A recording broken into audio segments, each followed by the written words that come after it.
Hello, welcome. I am Mary Jim Pratt, and this is Harrison Ponticelli. Today we will be focusing on the topics surrounding the Islamic religion. The 6 main topics we will be focusing on are what is Islam, who is Muhammad, and what are some important Islamic accomplishments and what effects they have on the world today. We will also compare Islam to other religions. We will be talking about some Muslim stereotypes and what is causing them, and how we can stop the hate. Islam is a monotheistic religion that began in Mecca. It is mostly practiced in the Asia-Pacific region. People that believe in the religion are called Muslims. Islam literally means to submit to God. Islam has guidelines, the 5 pillars of Islam, like the 10 commandments of Christianity, Shahada, the reciting of the Muslim profession of faith, Salat, prayer 5 times a day, Zakat, paying charity to those who need it, Som, fasting during the month of Ramadan, and Hajj, taking a pilgrimage to Mecca at least once in a lifetime. For Muslims, it is important to weave their religion into their everyday lives. It is a way to show that they put their religion first. There are several people that are important in Islam. Abraham, the creator of the monotheistic religion, Moses, who brought the Israelites out of Egypt, Jesus, a prophet of God, Khadijah, the first convert to Islam, and the person that taught it, the Prophet Muhammad. I never knew all those people were connected to Islam as they are connected to so many other religions. Now, let's head over to learn about who Muhammad is. Muhammad's beliefs are the basis of Islam. Today, 1/5 of the world's population follows his teaching. But who actually is Muhammad? Hi, I'm Zayn, and today I will be talking about who is Muhammad. Muhammad the Prophet was born in Mecca, Saudi Arabia. Muhammad's birthplace was important because the city holds the holiest site in all of Islam, the Masjid al-Haram, or the Sacred Mosque. This was then declared a site of pilgrimage by Muhammad himself in the year 630 AD. Today we will be interviewing a couple of people to see their knowledge about the religion of Islam. First I have Thomas. Hey Thomas, come in. Hello. I have a question for you. What is it? What year do you think Muhammad was born? 300 BC? Not quite. He was born April 22nd, 570 AD in Mecca, Saudi Arabia. Okay. My second question to you is, do you know how Muhammad became a prophet? Maybe with a vision? Well, a lot of prophets had visions and that's how they became prophets. But Muhammad, however, went to pray in a cave in his hometown of Mecca, Saudi Arabia. And then Angel Gabriel came down to him and revealed to him that he was a prophet. Okay. My third question for you is, what obstacles did Muhammad face and how did they affect him? How do you think so? Did his family die? Yeah, his father died before he was born, and then his mother died when he was 6 years old. Then he went off to a family that was poor, but they taught him how to live life. And But since Muhammad had already suffered so much, he was humbled and he treated people nicely and in a good way. Oh. Good for him. Next, I'll be interviewing Anna Luisa. Come on in. Who do you think influenced Muhammad the most? I know something about his uncle, but I don't really know about it. Could you explain it more to me? You're right. Muhammad was greatly influenced by his uncle, Abu Talib. At the age of 12, Muhammad went on trading journeys with him. He was known for being honest. And then he got the nickname Al-Amin, which means trustworthy. Through this, he managed trading journeys for his wife Khadijah, who became the first convert to Islam, and she was also very influencing to him. My next question is, what role did Muhammad play for Islam? I don't really know. Well, Muhammad was the prophet of God, and he was trying to teach the Meccans in monotheism. But the Meccans were polytheistic, so they didn't really accept what Muhammad was saying to them. And Muhammad was telling the Meccans who were polytheistic to believe in one God, who is Allah. So he believed in monotheism. Also, Muhammad tried to get the Meccans to believe that the gods that they followed were false gods, and they should believe in the one God, Allah. Muhammad was later driven out of Mecca with his wife and his family. Now we will have the last person I'm interviewing, Varun. Please come in.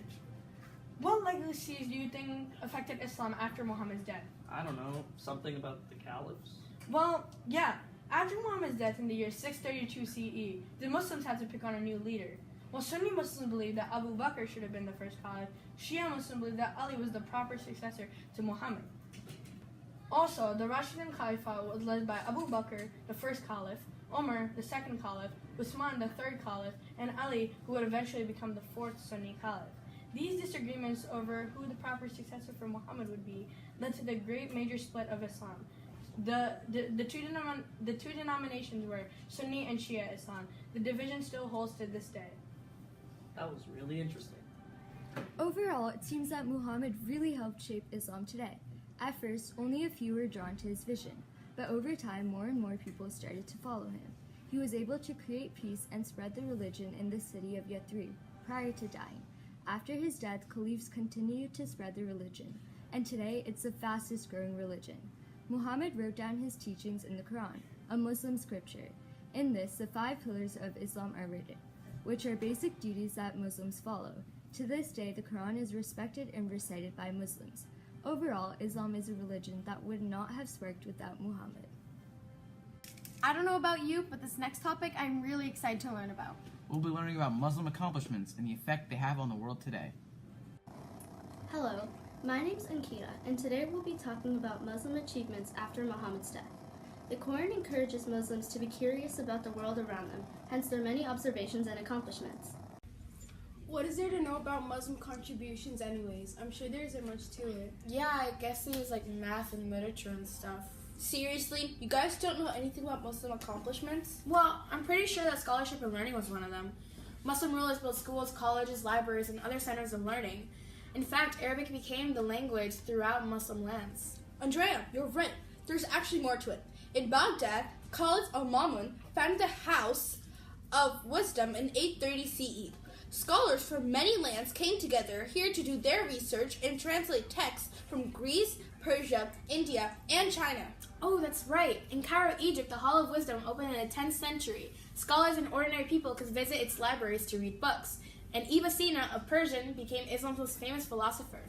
There were all sorts of Muslim contributions: scholarship and learning, science and technology, medicine, math, and geography plus navigation. All these achievements influence today. I think science and technology is a really important one then. Yeah, Muslims made many advances in science and technology, such as zoology, astronomy, irrigation, and underground wells. Many Muslim scholars were interested in zoology, the scientific study of animals. They also wrote books describing the structure of animal bodies and wrote recipes for certain medicines. The theory of evolution was actually presented in the 800s. St. John, you mentioned astronomy. How did they contribute anything? Astronomy helped scientists and also helped Muslims locate Mecca by using compasses. They also used these instruments to face the right direction when praying at the holy city. They were able to figure out the exact time to pray and the length of the month of Ramadan. Didn't they also improve medicine? Yeah, remedies were made out of herbs, plants, animals, and minerals.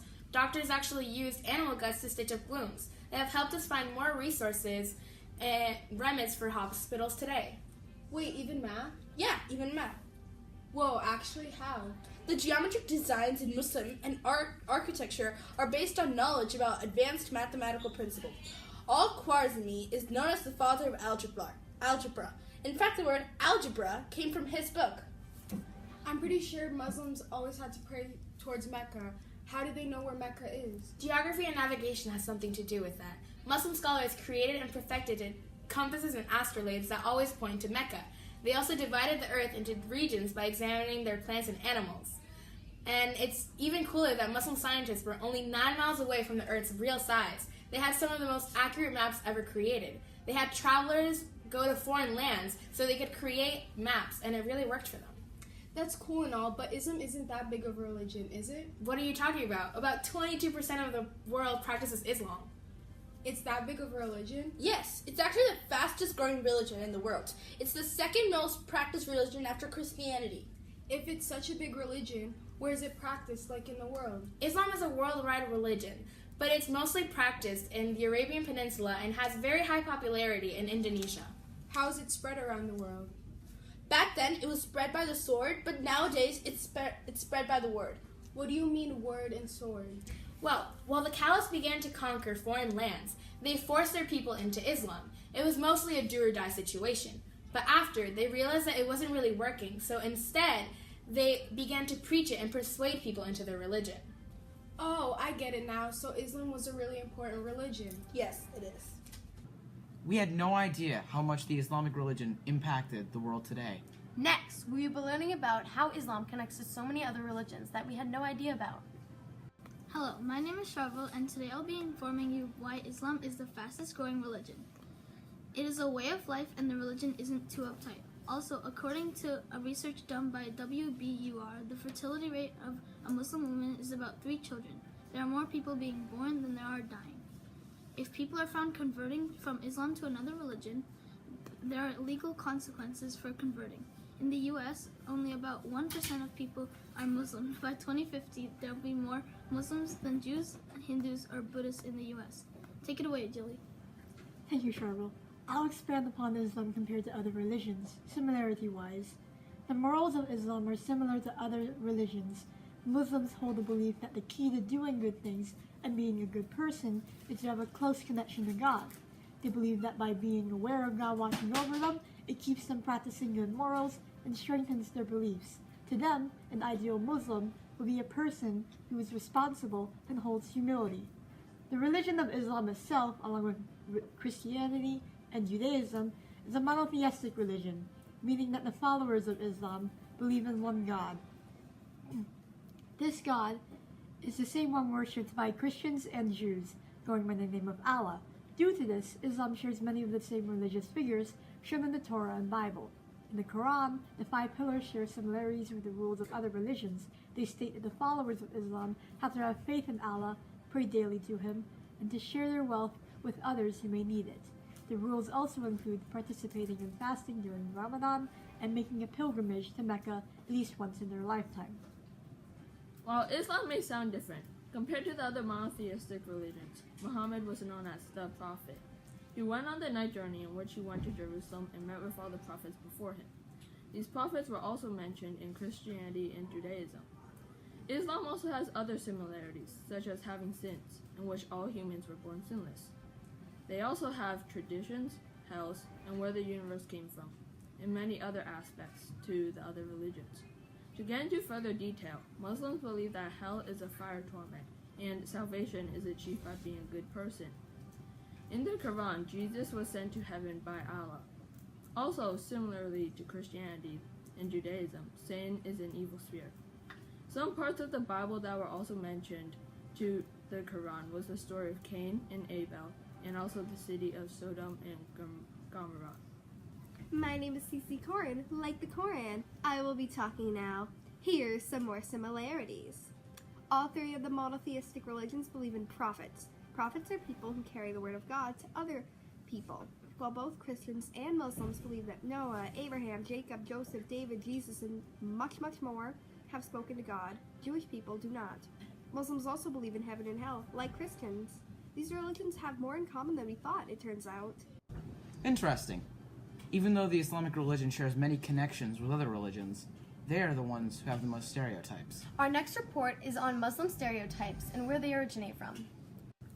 Often, there can be many misconceptions about Muslims, and some people tend to view them as threats and dangerous people in our society. There are many assumptions and stereotypes made about Muslims because most people only hear the bad and not the good. Well, Sarah, what even is a stereotype? I'm glad you asked. A stereotype is an oversimplified idea or representation of a particular group or thing. We have stereotypes because people are quick to judge without knowing the background of a person or group. Psychologists say we categorize people by age, race, and gender because our brains are wired to do so automatically. Stereotypes enable us to respond rapidly to situations because we may have had similar experiences before. Most of the time, these assumptions are not true, but uneducated people portray others to look bad. These stereotypes affect many Muslims worldwide. Sadly, stereotypes tend to force frustration, sadness, and anger on Muslims. These stereotypes that have been made are continuing to bring down Muslims' spirits, beliefs, and pride for believing in Islam. According to Frontiers in Psychology, a survey was done where American Muslims were asked how they feel in the U.S. society. The study measured that they feel both stereotypical and non-stereotypical in group situations. Also, Americans in the U.S. were asked how they see Muslims. Sadly, more participants in the study found Muslims to be frightening and oppressed people. According to Struggling Against Stereotypes, newspaper headlines often place the words Muslim and Islam beside negatively used words such as fanatic, fundamentalist, militant, terrorist, and violence. This enforces tension and conflict between all Muslims and Americans throughout the world. Because of this, shadows are casted upon the image of all Muslims. These stereotypes unfortunately affect the daily lives of Muslims. Let's hear from Ankita, who will explain more on this topic. Stereotypes put on Muslims can make their lives very difficult, especially with stereotypes such as being terrorists. According to the Pluralism Project, Muslims in the United States have had multiple experiences regarding stereotypes. such as discrimination with employment and housing, harassment from people on the street, and even having their religious centers being vandalized. Muslims have also been targeted at their workplaces and schools. The attacks have only gotten worse over the years, with most of it being ignored from the press and not much being done to stop them. A lot of innocent Muslims have to live in fear because they don't know if they'll be harassed by a stranger on the street or if their house will get burned down. According to studies from the Pew Research Center in 2017, 50% of Muslim Americans said that it was more difficult being a Muslim in the United States, and that 48% had experienced some sort of discrimination in the last year. 9/11 was the date when 4 planes were hijacked by a group of Muslim extremists and planned to have crashed into the Twin Towers, and one crashed into the Pentagon. The 4th plane was set to crash into the White House but crashed into the Pennsylvania. Just think about how these events destroyed the general image of Muslims everywhere. Think if you lost a loved one to a certain group, you would probably think negatively about the group, even though it's not the whole group of Muslims, just hateful people that are present in all different religion groups. The September 11 attacks were a series of 4 coordinated terrorist attacks by the Islamic terrorist group Al-Qaeda against the United States on the morning of Tuesday, September 11, 2001. The attacks caused the deaths of 2,996 people and injuries of more than 6,000 others. The death toll included 265 on the 4th plane, from which there were no survivors, 2,606 in the World Trade Center and the surrounding area, and 125 at the Pentagon. Many families were broken apart due to this terrible day. When you hear the words Muslim or Islam, you most likely don't think that it's known as a religion of peace or it's the second most popular religion in the world. You most likely think of a stereotype, or you may think of some negative things about the people. This may be because of actions and events that have taken place in the past. One main stereotype is that all Muslims are terrorists. This stereotype has existed for a long time due to many Islamic terrorist groups such as Al-Qaeda and ISIS. However, this stereotype expanded after 9/11. This was the worst terrorist attack that has taken place on American soil. After this event, many people did not like their religion or its people. This event created a breeding ground for these stereotypes. Another very popular stereotype is that all Arabs are Muslim. This is very false, but it's thought to be this way because Arabia is the origin of the religion. Morgan, can you please tell us a little more on how this is portrayed in a negative way? Yes, these stereotypes created for Muslims spread very fast, especially when the media has an input. There are a few Muslim terrorist groups such as Al-Qaeda and ISIS. The media is constantly bringing up these groups, which makes you think that all Muslims are bad. For example, as mentioned previously, 9/11 was a big turning point for the stereotypes of Muslims. This sensitive topic touched the lives of many, and yes, it was devastating and horrible, but it is important to understand that not all Muslims are like this. On October 30th, 2018, a gunman went to a synagogue, killing 11 people, in what the Anti-Defamation League called the deadliest attack ever on Jews in the United States. Soon after, Muslims voted to gather together to help those who had lost their family members. A campaign called Muslims Unite for Pittsburgh Synagogue has raised $180,000 to help the shooting victims. The campaign was organized by Muslim American nonprofits, and it was all about people coming together to help. The Launch Good page explained, "Through this campaign, we hope to send a united message from the Jewish and Muslim communities that there is no place for this type of hate and violence in America. This project is just one of the many kind actions Muslims all over do. By the way Muslims are portrayed in the media and film, it can be understandable that some people aren't aware of the good Muslims do. Just like this story. For example, in the movie Aladdin, the bad guy is Muslim. As Aladdin comes across a genie, he makes his wish to be with Princess Jasmine. However, the villain, Jafar, who is Muslim, is shown as evil, which shows Muslims in a negative way. This is why many people have misconceptions on Muslims." This is Imam Asif from the Worcester Islamic Center, and I have a couple of questions for him. The first question is, do you feel as though Muslim stereotypes affect many people? Yeah. Actually, not only Muslims. Let us start with generally, regardless of faith. Whenever any community is marginalized, people usually stereotype, and then they will going to gauge the one person personality and character, and they will paint the entire community from where he or she is. So yes, right now it's happening against all the minorities in US, whether it's African American, whether it's Latino, or whether it's actually Muslim community. So yeah, it does affect. Second question I have is, how do you deal with ignorance towards Islam? Well, I deal in a very unique way. You might be surprised because I am an imam of the Muslim community, like a clergy, a leader of Muslim community. So I actually take this as an opportunity. I get random calls from non-Muslim friends. I get random questions when I'm in Walmart or malls. Because of this hate, people are curious and they ask more about Islam. And I find it as an opportunity to teach people, to educate people, which I could not have done if this hatred was not spread.